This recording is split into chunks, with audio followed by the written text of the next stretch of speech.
general descriptions to go more into details, and I will start with our model of professional knowledge. We want to, at the end, we want to describe standards of teacher education in our German school system for teacher education at universities. So when we look at the three agreed areas of professional knowledge, we can say that at least in Germany, PK standards are already formulated, but not yet evaluated. PCK is formulated but not agreed in the community and not evaluated. And CK is even not formulated. Nobody knows what CK is. That is important for teachers to use at schools.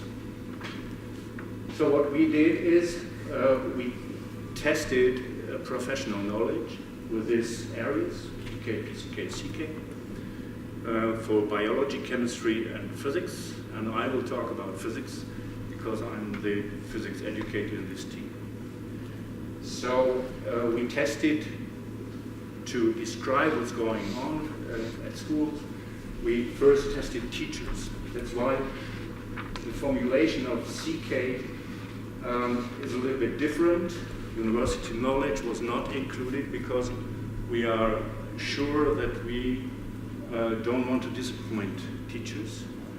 And if they are not able to answer the questions, and we are sure that they are not able to answer the questions on the level of university knowledge, we only included school knowledge and what we call advanced or deeper school knowledge.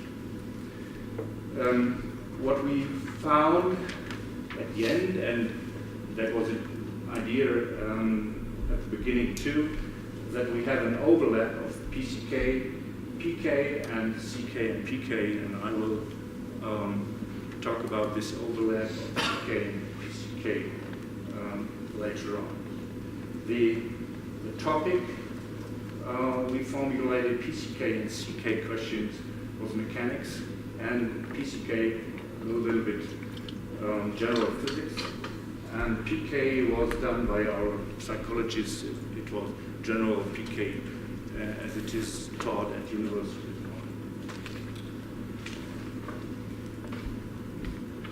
So what we found at the end, Sophie did the studies, she constructed the CK and PCK test, was that our three constructions could be distinguished. We had the best model fit for our model. CK, PCK, and PK are different constructions. That's what we put in and we get out at the end. So let's look at this content knowledge part. As you remember, we have school knowledge, advanced school knowledge, and university knowledge. Let's say something about university knowledge. It's the physics taught at university. It's kind of normatively set, a historical, developed and with many traditions of the physicists. It differs. It differs because we never know who the physicist is who is able to teach it. There are only special courses for elementary school and secondary one-level teachers, at least in Germany, up to grade 9. Upper secondary level teachers are mostly taught oriented towards physics, bachelor and masters. They are in the same courses. So nobody thinks about what physics teachers should know at the end to give good lessons. And it's totally unclear what kind of content and in which depth it is needed for being a good teacher. These connections from university to teaching at school is, at least in Germany, not very well known. School knowledge is taught at school, dependent on school type, grade, and socio-economic background of the schools, dependent on education standards, of course, and curricula, teaching-dependent expertise. That's important for testing. It means that when we test a teacher in mechanics, for example, and he has a course in his upper secondary level on electrodynamics, he's not as good as his colleague who teaches electrodynamics and not mechanics. So, and when we test, we always have to focus on a content area, and so we have a problem in this case. It's dependent on education standards, I already told, and it's experience dependent. We found out that the longer the teachers are in the school, the better their content knowledge is tested with our instruments. And what about advanced school knowledge? It's not taught at university, and it's not at the surface of the school level. You can't learn it by experience. So it's something you have to think about and something you have to train especially as a teacher. You never have standard situations, so to use advanced school knowledge, you have to be flexible. You have to react on individual student needs, and of course, that's good. No higher math is needed. So what we found is our CK and PCK correlated with 0.5, around 0.5. These are two school types. It's not very important now. PCK only correlates with 0.26 and CK to PK with 0.17, which is a kind of validation in this case. What we now do is we want to develop a modified model of professional knowledge for teachers, students, to find out what can be taught at universities. So we have to take into account university knowledge. This is a change we did for CK.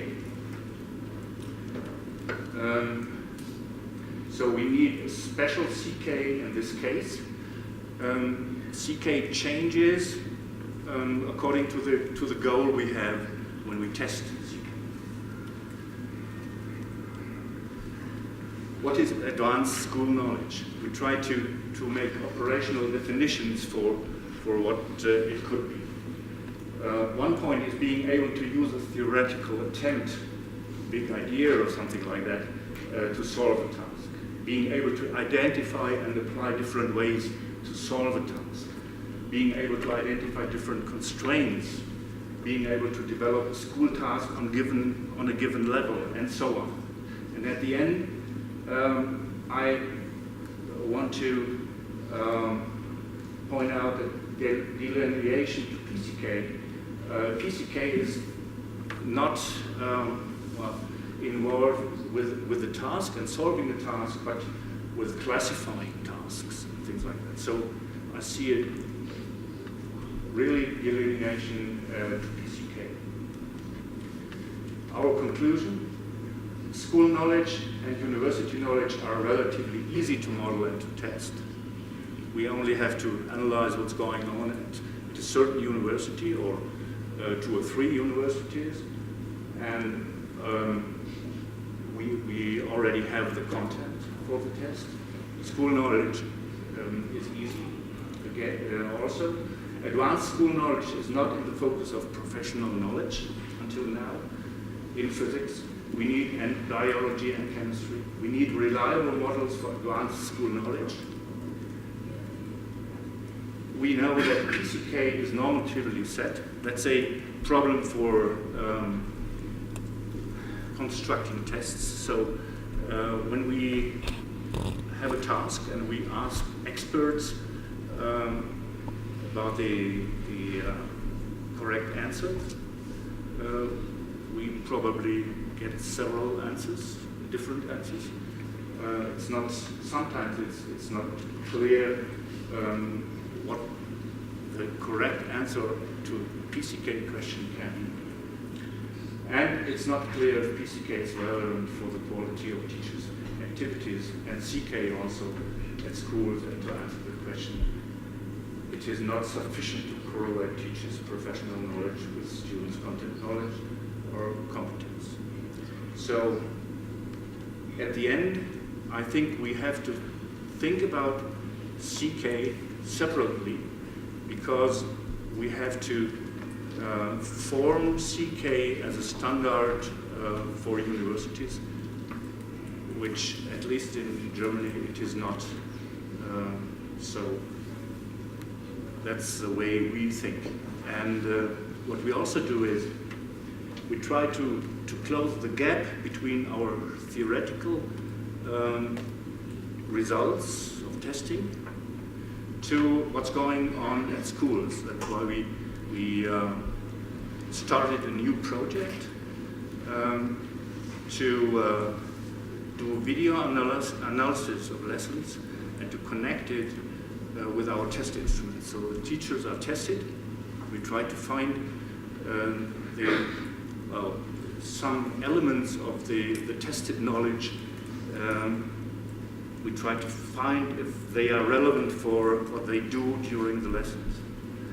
That's a little bit tricky, because you have on the one side qualitative analysis and on the other side quantitative data. And to make this qualitative data quantitative is not as easy.